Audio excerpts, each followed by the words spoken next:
Hi, welcome to the Homicide Canada podcast. I'm Phil, and I'm here with my co-host and producer, Tami. This is episode 76. This is one of our monthly episodes where we cover all the homicides that happened in the month previous. So this one is covering all the homicides in Canada, or at least the statistics of all the homicides in Canada in February 2026. So yeah, I think if your first time, somehow you stumbled on here, listening to our podcast, we have a website that's associated with it, homicidecanada.com, so pretty easy to remember, I think.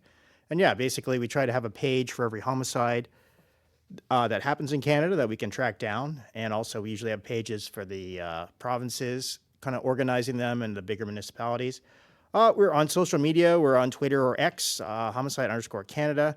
We're on Facebook and Instagram. I would just go there and search it. Put in Homicide Canada and we should pop up. We have an email, info@Homicide Canada. So yeah, if you want to message us, you can message us on there or with social media. It's pretty easy. All right. So for these monthly roundup ones that we do, we usually look at the year-to-date statistics. So, my voice seems to be doing something weird. Oh, well. Yeah. So we're recording this, March 31st. So year-to-date Canada homicides that we found are 127 total. That's males that we were able to find 92, females 30. That projects out to all of 2026 at 515, and we found 583 last year. So yeah, that would be like another kind of decrease in that. And per 100,000, that'd be 1.24 homicide rate per 100,000. For women, yeah, as I said, we found 30, and that projects out to 122. That compares to 143 last year, so a decrease. And then also for men, we found, as I said, 92. That projects out to 373 the whole year, and that compares to 404 we found last year. So yeah, another decrease for both, so not a big difference. All right. Where are we in terms of like the provinces? What are the most murderous provinces so far, Tami? I'll tell you. Yeah. All right. So the annualized murder rates we've got per 100,000 so far in this year. So Saskatchewan's on top, 4.2. They were the head last year. But what's interesting is I think that 4.2 is actually a lot lower than last year. Yeah, I think so. And Manitoba's in second with 3.0, which is also a lot lower. Very low. So I don't know. I don't know if that's just the winter and, because we're projecting these out just kind of simple arithmetically. But yeah, maybe I think there'll be more homicides in the winter because I think Manitoba had no homicides in January. Is that correct? Yeah, it was probably too cold there. Yeah, but they've had a fair number lately. British Columbia is in third with 2.5. I think that's partly Tumbler Ridge, I would assume. Yeah. Alberta in fourth with 1.4, and then Quebec 0.9, ahead of Ontario at 0.8, which is unusual. Quebec the last number of years has been pretty low. New Brunswick at 0.5, and still like 1/4 of the way in the year, all the territories, and I believe Newfoundland, PEI, and Nova Scotia all have 0 homicides. So yeah, that's pretty wild. yeah, that's pretty wild. So yeah, March. there's still like time for the year to go, but like I don't think we'll be setting any records in those provinces and territories. All right, the big cities. How are we doing in terms of like who's ahead in the murder rate? So Winnipeg is ahead at 4.9. Which is surprising. Yeah, because like they started out with like hardly any, and now lately they've just had a lot. So I don't know. It gets a bit warmer in Winnipeg. I don't know. People get a bit more murderous, it seems. Next is Surrey, BC, just outside of Vancouver, of 4.3 in second. Yeah, like they didn't have many either, and then they've had a lot lately too. So I think is like I don't think January and Surrey is that cold, so I don't know what their excuse is. All right, in third is Edmonton with 1.6, which seems actually pretty good for Edmonton. Then Ottawa tied basically with 1.6. Quebec City surprisingly is in fifth with 1.5. I don't know what's going on there. Usually they don't have too many. Brampton 1.2, Vancouver 1.2, Montreal 1.0, Calgary 0.9. I think that's pretty good for Calgary. Yeah. Toronto 0.7, that's really low. Hamilton 0.7, that's pretty low. And Mississauga and Halifax both have no homicides so far. So yeah, that's pretty good. So yeah. In the month of February, there were 50 homicides compared to 43 last February. So that's a 16% increase. Okay, so yeah, that's a decent increase. Yeah. There were 32 males, 16 females, and 2 that are still unknown. Okay. Yeah, now we do like the oldest and youngest that we found for the month. So The oldest was a 92-year-old man in Ponoka, Alberta. RCMP were called to a home in Ponoka County for what was initially reported as a sudden death. When officers arrived at the residence, they discovered a 92-year-old man dead inside. Police have not released his identity. I wonder if he's the oldest person so far this year who's been killed. He might be. He might be, yeah. Okay. Yeah. Investigators have since confirmed the death is being treated as a homicide, and they're now asking for the public's help. Anyone who was driving the area between 9 p.m. on February 23rd and 3 a.m. on February 24th near Berry Hills Casino and along Highway 2A from Highway 611 heading south into Ponoka may have valuable dash cam footage. If you were in that area during those hours and have video, you're asked to contact RCMP at 310-RCMP. So it's interesting, like, I don't know, we complain about the RCMP a lot that they don't release much info, and they certainly don't release names, but like, Yeah. I don't know, they don't seem to know much. So No. maybe they Yeah. could say, like, Bob got killed, and then you happen to be a friend of Bob, and like, hey, like, I know that Jim didn't like Bob, so. I don't That's know. true. I Yeah. don't know. Like the RCMP keeps things close to the vets, but the public might know stuff. So, all right. So the youngest victim in February was a 10-year-old girl in Kitigan Zibi Anishinabeg, Quebec, which I assume is a Indian reserve, or I would assume so. okay. So Kitigan Zibi police were called to a home on February 11th at approximately 2:05 a.m. where they located a 10-year-old girl and a 12-year-old boy who were shot by their father, who then took his own life. Kitigan Zibi Chief Jean-Guy, or Jean-Guy, maybe, White Duck identified the father as 41-year-old Randy Tolley. According to Sûreté de Quebec, the man was produced death at the scene, and the children were rushed to hospital where they died of their injuries. So, yeah, that's a pretty sad one. Yeah. All right. The number of homicides in the provinces, Ontario, the most populous province, led with 14. Then BC with 11 in second. Then Alberta and Manitoba both had 6. Quebec and Saskatchewan had 5. New Brunswick had 1, and nobody else had a homicide. In the cities with more than one homicide, Tumbler Ridge had 8. Winnipeg had 5, and there was a double homicide in there. Ottawa had 3. Edmonton had 2.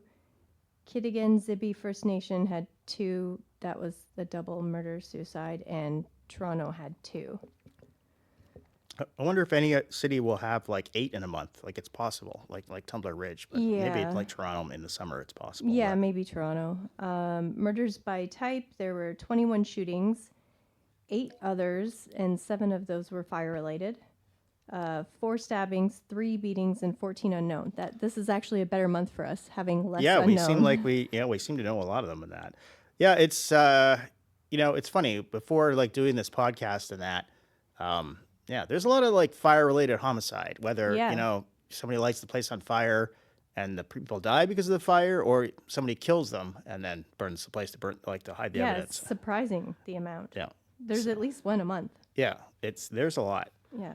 All right, so the domestic murders in February that we know of. So, the 2 children we talked about and their father, Randy Tolley, in Quebec, and that murder-suicide. Jennifer Jacobs and Emmett Jacobs were fatally shot by Jennifer's daughter, Jessie Van Rutselaar, in Tumbler Ridge. So that's the Tumbler Ridge part, or the Tumbler Ridge killings. A 77-year-old woman and an 81-year-old man were found deceased in Love, Saskatchewan, in what police are calling a murder-suicide. I assume that it was the man that was the killer, but I guess we don't know for sure. Yeah, we don't know for sure. We don't know for sure. Sonia Maricela Gonzalez Vasquez was fatally shot by her husband, Marcos Amilcar Diaz Lopez, 56, who then killed himself in Brossard, Quebec, I assume. Yeah. 18-year-old Tiana Nadaway and 48-year-old Crystal Mary Ellen Beardy died in a Winnipeg house fire that was intentionally set following a dispute involving a family member. And then in St. Jerome, Quebec, Daniel Lascelles, 67, was killed by Patrick Clavel, 50, who has been since charged with murder. According to the reports, the victim and the accused stated off and on. All right. So the noteworthy February murders. Yeah, this is a section we always have in these monthly podcasts. A troubling disappearance in Burnaby, British Columbia quickly turned into a homicide investigation. So, yeah, this is a weirder one. Yeah. 45-year-old Masood Masjoody, I'm not sure if I'm pronouncing that correctly, but I don't know. You can go to our website and see how it's spelled. Was reported missing on the evening of February 2nd after neighbors raised concern about not seeing him. When Burnaby RCMP began looking into his disappearance, it didn't take long for investigators to determine that something wasn't right and that foul play was likely involved. The case was soon handed over to the Integrated Homicide Investigation Team, also known as IHIT. Police said this was not a random disappearance. Investigators believe there are people close to Masjoody who may have important information and are urging them to come forward. At the same time, authorities have said there's no evidence linking the case of gang activity or extortion. And then as the investigation unfolded, more details emerged about Masjoody's life.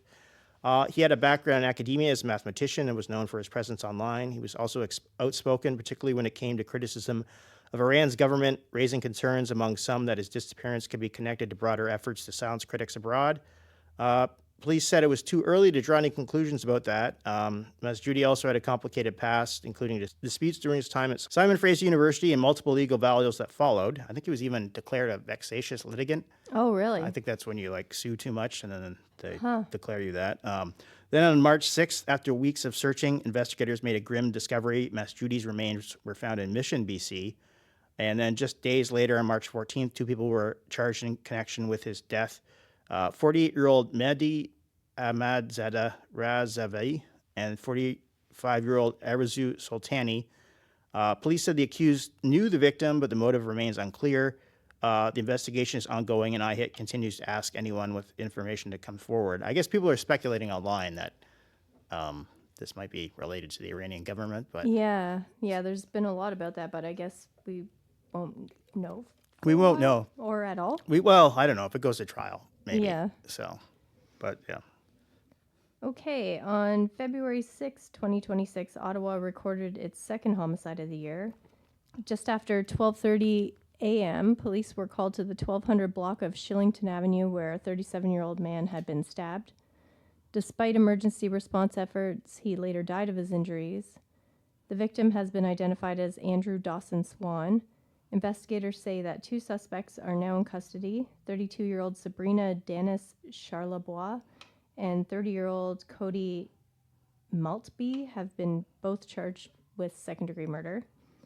The Ottawa Police Homicide Unit continues to investigate, and anyone with information is asked to come forward. And according to CBC, the family of 37-year-old Andrew Dawson-Swan said he had recently moved into the Shillington Avenue apartment.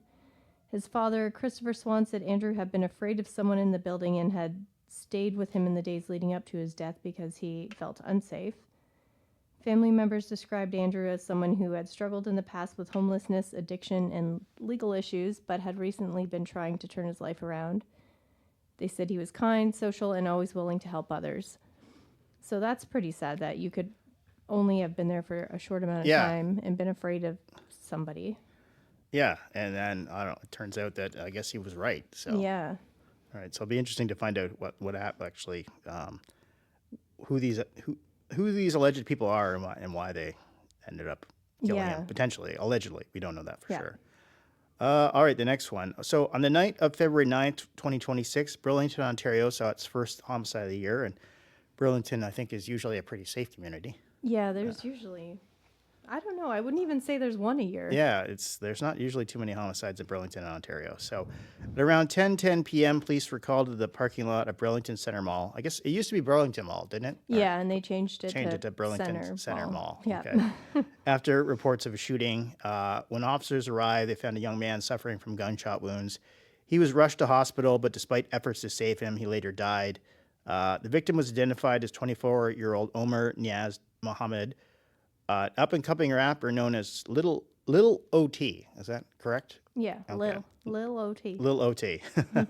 Yeah, he had 32,790 monthly listens on Spotify and over 5 million streams. Which is kind of impressive for an up-and-coming that's artist. pretty good, and like a Canadian one too in that. So, yeah, that's pretty good. Yeah. Yeah. We did do, I don't know if people want to look back, we did do an episode early on about Homicide, or rapper Homicides. Yeah, So, probably like 4 years ago. yeah, it was pretty early on, but all right. So I think I listened to one of his songs. It seemed okay, I guess. Yeah. I don't know. It's kind of gangster rappy, and I don't know. So, Yeah, I listened to a little bit, but it wasn't my kind of rap. Yeah. Investigators said 2 suspects fled the scene in a white SUV. As of now, no arrests have been made. Police believe the shooting was targeted, and they said there's no ongoing risk to the public. In the hours after the shooting, the same white SUV was found abandoned in Hamilton, set on fire in what appears to be an attempt to destroy evidence. Now investigators are also trying to identify a second white vehicle, a dark-colored compact SUV that may have been in the area at the time. This wasn't the first time Muhammad's family had been touched by violence. Back in November 2023, his family home in Hamilton was targeted in a drive-by shooting where dozens of bullets struck the house. So that's a little crazy. Yeah. No one was injured, but the case led to charges in a separate ongoing homicide investigation. I think we covered that in a previous episode, didn't we? Yeah, Or- I think so. Okay. Police are now asking anyone who may have been in the area, particularly along Guelph Line, Prospect Street, or Fairview Street that night to check their dash cams or security footage and come forward. I don't know. It seems like I saw some like pictures online. I don't know. Didn't it seem like the guy probably knew the shooters and that, or It seemed like it. Yeah. So who really knows? yeah, I don't know. These rappers, they're always like getting in trouble. So And in the early morning hours of February 10th, 2026, a routine patrol in St. Catharines led to a tragic discovery, one that would become the city's first homicide of the year. At around 3:15 a.m., Niagara Regional Police were driving near Glendale Avenue when they noticed a fire burning in a wooded area of Mountain Locks Park. When they moved to investigate, they found a large tent completely engulfed in flames. Fire crews quickly arrived and put out the blaze, but inside that tent they made a grim discovery. A man was found dead in the tent. there was like a similar case in Toronto last year where but they like, caught the guy. they caught the guy.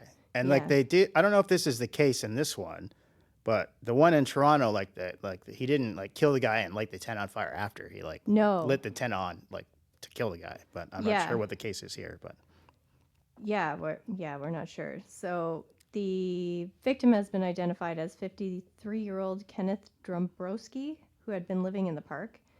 And what initially appeared to be a fire investigation took a darker turn. Authorities have since confirmed that Drombrowski's death is being treated as a homicide.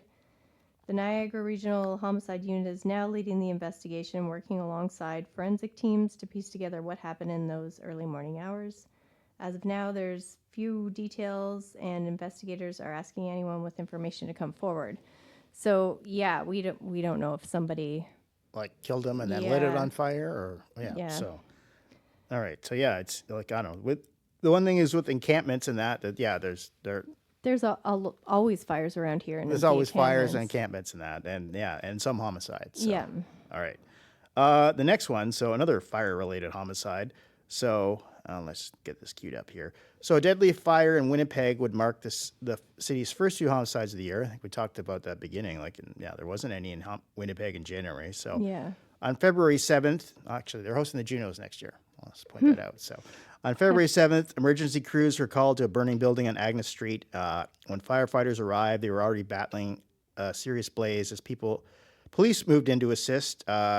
Several residents were evacuated and 5 people were rushed to hospital, 3 in critical condition, 2 in stable. But despite those efforts, 2 of the victims did not survive. They were later identified as 18-year-old Tiana Nadaway and 48-year-old Crystal Mary Ellen Beardy. Both women were members of Garden Hill First Nation and been living in Winnipeg. Do we know if they're related at all, or? I don't know. Okay. Yeah. Police determined the fire was intentionally set following a dispute among family members, so maybe. Just a few days later, on February 10th, officers made an arrest. 30-year-old Douglas Wayne Jr. Nadaway. Okay, so that same last name as the older woman. No, the younger woman. Oh, the younger woman. Younger woman has been charged with 2 counts of second-degree murder along with 2 counts of arson with disregard for human life.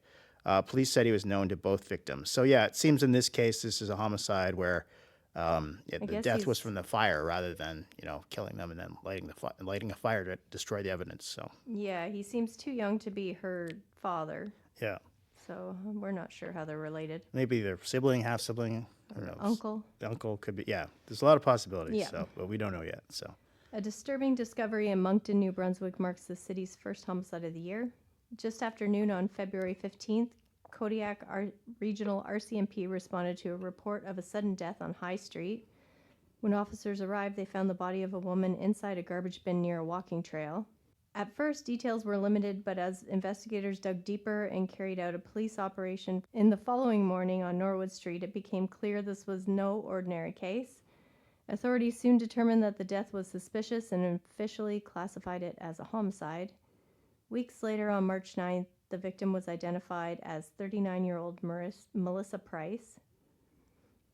Then came a series of arrests, and on March 11th, police took 35-year-old Moncton man into custody. The next day, Devlin O'Blennis appeared in court and was charged with first-degree murder. And less than a week later, on March 19th, investigators arrested a second suspect. 36-year-old Joshua Martin was charged with being an accessory after the fact, as well as indignity to human body. He remains in custody, and the case is moving through the courts, and police continue to investigate and are asking anyone with information to come forward. Okay, so I guess, they find her body in the garbage bin. Yeah, so if you look on Google Maps, where it was is kind of weird. It's like a street that goes in like an L shape, and the garbage can would have been at the connecting point of the L. Okay, yeah. But it was like in a residential neighborhood, so I don't know if maybe there was construction going on there or something. But yeah, it was like a bin. Okay, and and so bin. And obviously somebody must have called them in that about the homicide and that. So, and I don't believe that, did she live in the right near there, or I don't know. Okay. All right. The next one, so Joey Campbell and Nicholas Hallcrow Jules charged. RCMP seek Draven Mercredi at the pass, or I don't know how to pronounce that, Manitoba. RCMP were called to a home on Connaught Avenue after reports of an assault. When they arrived, they found a 33-year-old man from Opska Cree Nation suffering from life-threatening injuries. He was rushed to hospital but later succumbed to his injuries. As the investigation unfolded, authorities quickly identified suspects. So a 22-year-old man already in custody. Earlier that day, for an unrelated matter, was rearrested and charged with second-degree murder. So he kills someone. Yeah. And then he gets arrested for something else. Yeah. Gets released and then gets rearrested all in the same day. Yeah. Seems like a very bad criminal. Yeah. That man has been identified as Joey Campbell from Saskatoon. The following day, February 28th, police in Thompson arrested 32-year-old Nicholas Hallcrow Jules and also charged him with second-degree murder. Both arrests were made without an incident. Investigators have also issued a warrant for 30-year-old Draven Lester McCready, believed to have connections to the PA, Moose Lake, and Thompson. RCMP are asking anyone with information about Mercredy's whereabouts to come forward. The PA RCMP are asking anyone with information about Mercredy's whereabouts to contact them at 204-627-6204. So, yeah, that's kind of interesting that one guy was able to, do so much crime. And then, yeah. Yeah, it's a strange one. I don't know. We'll see what happens there. All right. All right. Now we go on the section of these monthly podcasts where we go do some notable updates on some cases that we've been following in that. So arrests, convictions, what have you. All right. After nearly a decade on the run, one of Canada's most wanted fugitives has been arrested in Mexico.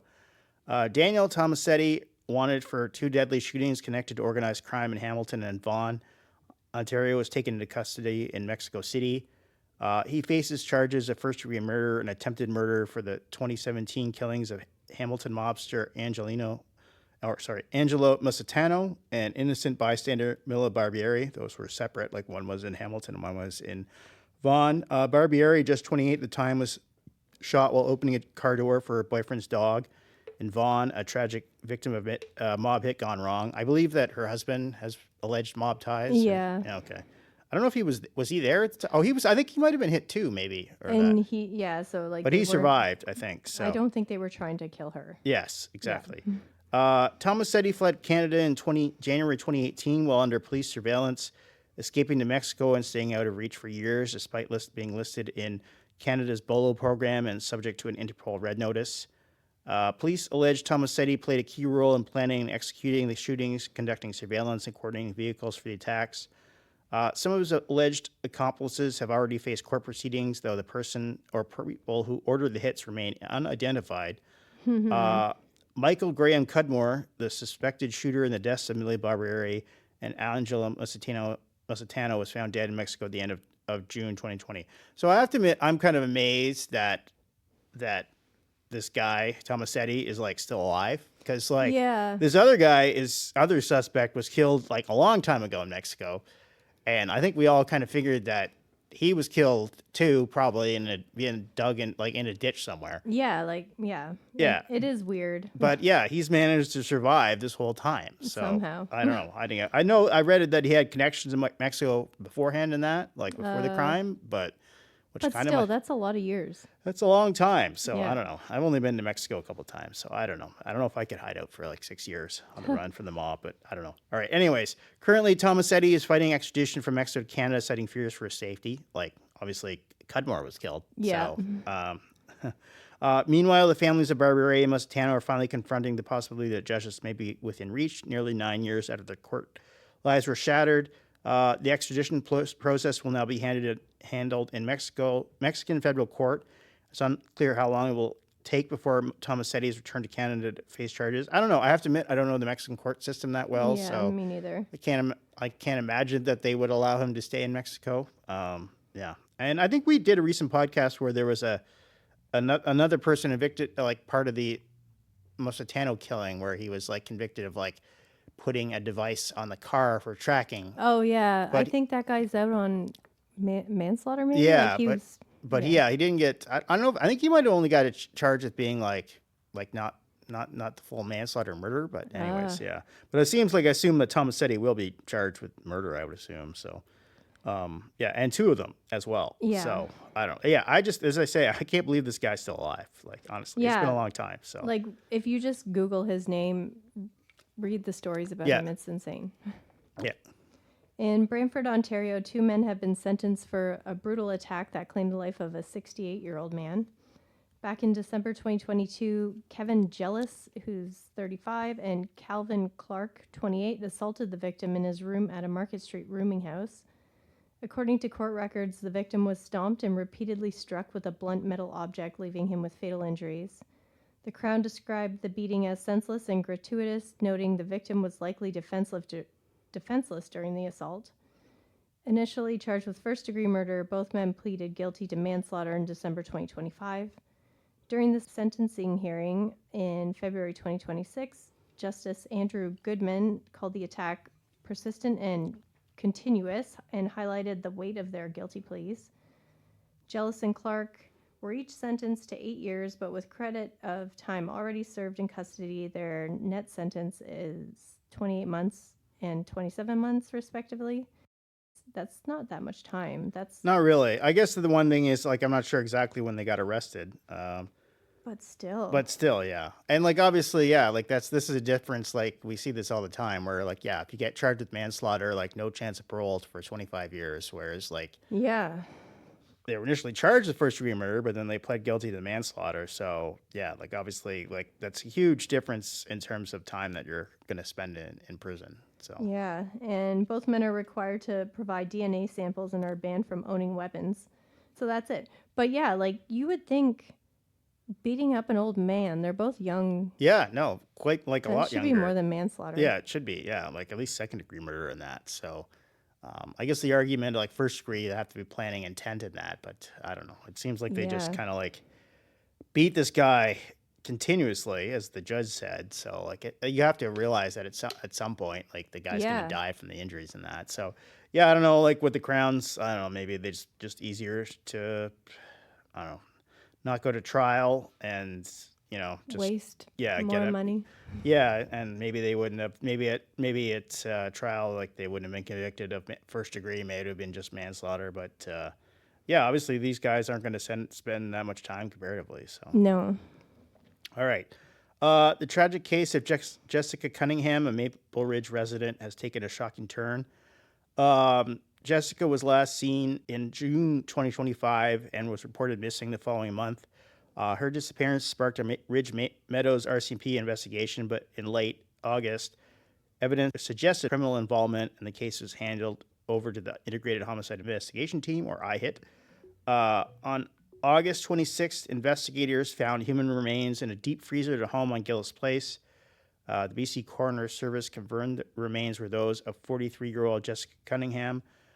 Initially, 33-year-old boyfriend Miley Andre Barron was charged with indignity human remains and taken into custody. Since then, the investigation has continued, and on March 3rd, 2026, Barron was formally charged with second-degree murder in connection with Jessica's death. IHIT continues to piece together the events leading up to Jessica's disappearances, asking anyone with information to come forward.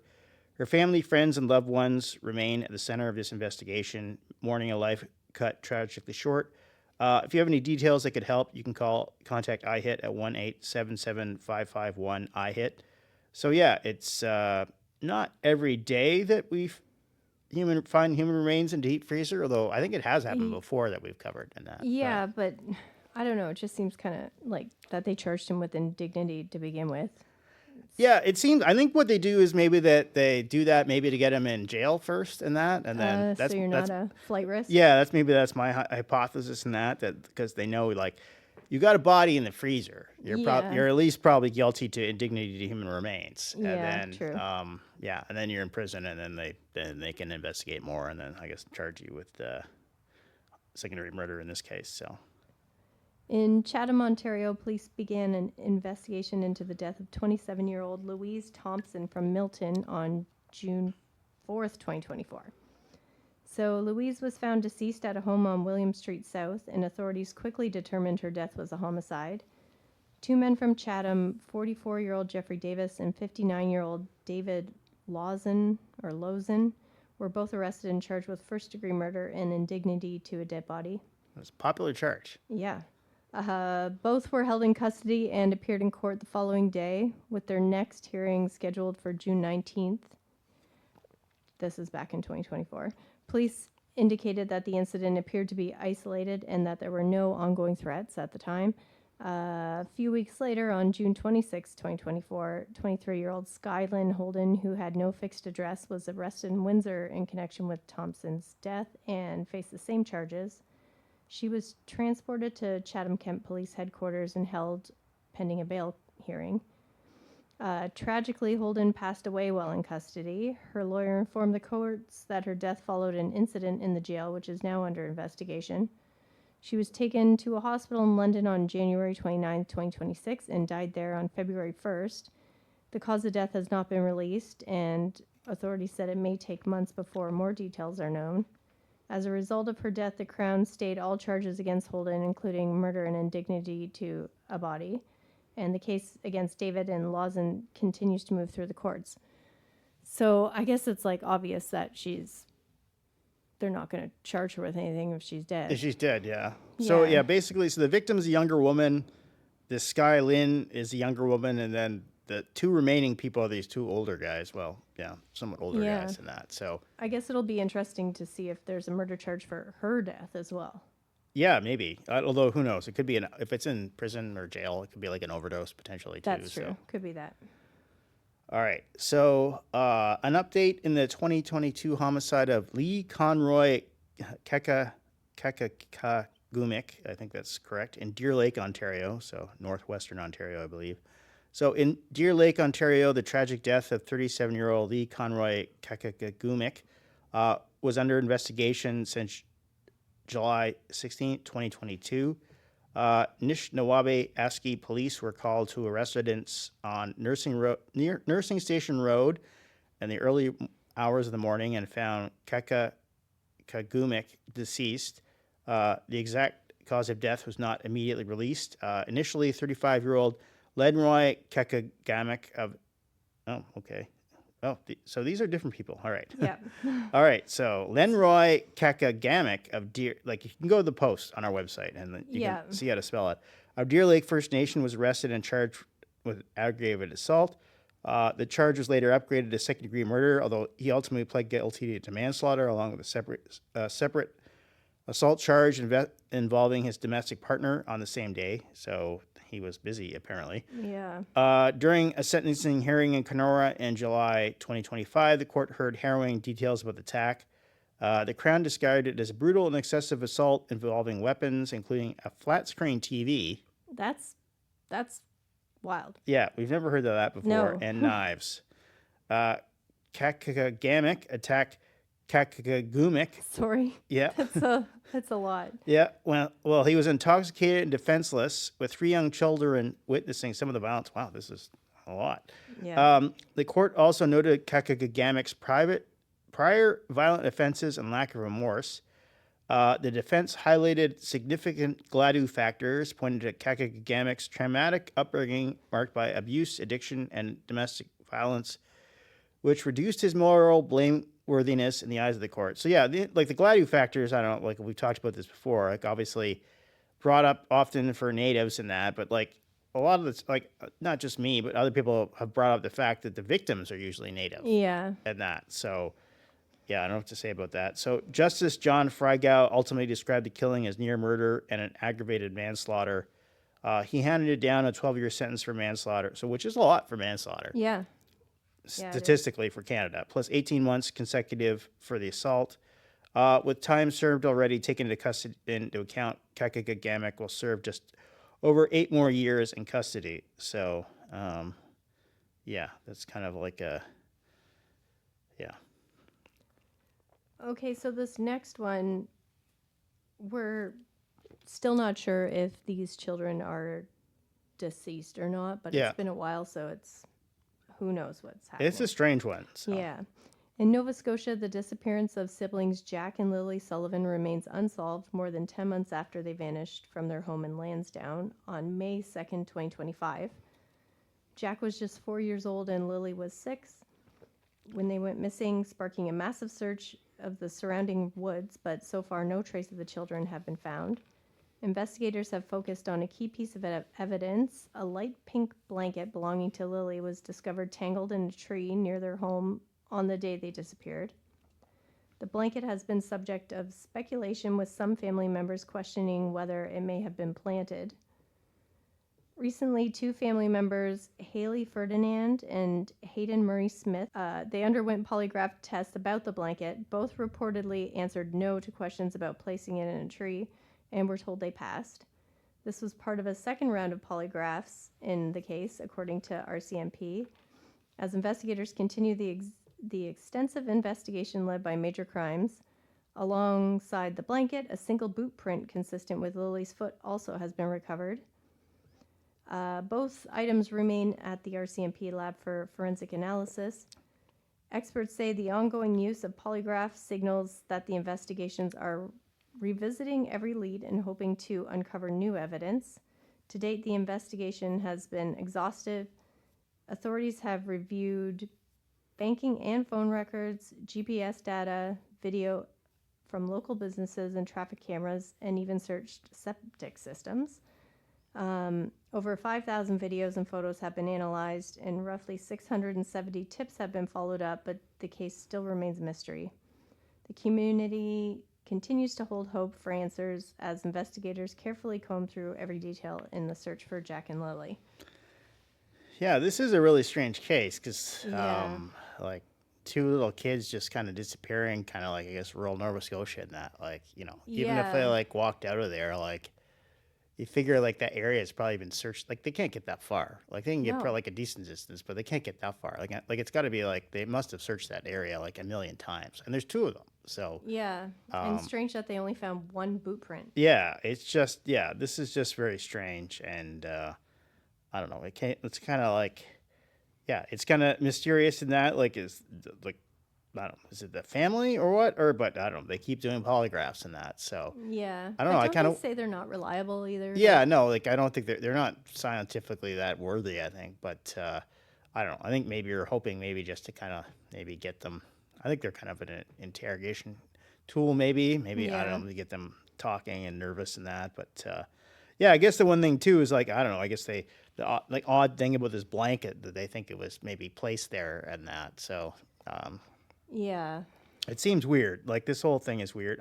In some ways, I'm surprised it hasn't gotten more coverage in that. But It did for a few months, and then it sort of just... This kind of disappeared Disappeared, in that. yeah. So it's very strange. All right. So she was a devoted mother and ran a successful sewing business within Mississauga's Afghan community. So how did Mesgen Annie disappear without any reporting it for 3 years? So this is an interesting one. Yeah. According to reporting cited by the Hamilton Inspector, Mesgi Annie was a 38-year-old Mississauga mother of 3 and skilled seamstress with a growing home-based business and close ties to family in Afghanistan. She was last seen in June 2022 near her apartment, but her disappearance wasn't reported until August 2025, which is a long time. When her sister, who lives overseas, contacted police after years without contact. 7 months later, Peel police determined the case had become a homicide investigation, saying there were no signs of life and evidence suggesting foul play. Investigators have identified a suspect, but have not released further details. In the time before she vanished, family members said communication with Annie suddenly stopped, with her husband offering inconsistent explanations about her health and whereabouts. Friends, clients, and acquaintances also noticed her abrupt disappearance in 2022 when she stopped responding, and her husband later told them she was no longer working. The Spectator reports that Annie and her family had come to Canada in 2017 after leaving the United States under complicated circumstances involving prior allegations of domestic issues. In Canada, Annie built a life focused on her children and sewing work. Details about what happened remained unclear. Mesgen is described as 5'2" with a medium build and long, straight black hair. Anyone who saw suspicious activity between June and September of 2022 in the area of Annie's residence near Queen Frederica Drive in Dundas Street East asked to call Peel Police. So, and I believe she has some children too, and I believe the police have talked to them maybe and that. So Yeah. I don't know. It's obviously, yeah, like I guess, like from what I read in the article, the husband people were asking the husband because I guess she was a seamstress and wanted like, hey, want to get my stuff, or like I want to get something done. He's like, yeah, I can't talk to her. She's not working now. She's not working now. That So seems so strange. it's obviously like, it's been 3 years in that, and like there's kids in that. So it makes you wonder because obviously like, somebody who's here like as an immigrant and that, and maybe, I don't know, I guess doesn't have a huge like their family's not here and that, and then the husband just says like, oh yeah, she's gone. If I couldn't get a hold of my sibling Yeah. for more than a month, I would call it in, let alone 3 years. Yeah. So I guess, but I guess the one thing is they were kind of living on another continent, which makes it harder. But you think that. So I probably would too. But I don't know. But you never know. Like maybe like they were talking to him, and he kind of like, I don't know. Who knows what's going on here? But like, and interesting. So obviously this doesn't happen, and I don't know. Obviously, I think he's suspicious for sure. But he's still with their kids and that. So I guess the police need to build a case. But because obviously, she's just disappeared, and I don't know. You can't have. I guess it's got to. I think the police have to kind of prove like what happened in that. Yeah, so. for sure. All right, so that's the end of the episode. One thing I'll mention is that the Tumbler Ridge homicides, they occurred in February, correct? So yes. So we have another podcast, the one preceding this, episode 75, that deals with that. So if you're like, hey, where's the Tumbler Ridge homicides? Go listen to that episode. Yeah. So, all right. It's a lengthy one. But it's a lengthy one, yeah. A lot of information. And just to reiterate, like we say at the top, so website homicidecanada.com, so you can go there and check it out. And like, we try to have a page for every homicide, and then we have pages for all the provinces. So I don't know if you want to see like how many homicides there were in your province this year, and then there's links to the individual homicides, also the major municipalities. Actually, we have like a lot of municipalities now. I think every city that has over 100,000 people on Stats Can, the census in that. So even the smaller ones we've got. And email info@homicidecanada.com. So if we have missed a murder, which happens sometimes in your municipality province, then you can hit us up there. You can message on Facebook too, or Instagram and Twitter, homicide_Canada. Our DMs are always open. So, all right, until episode 77.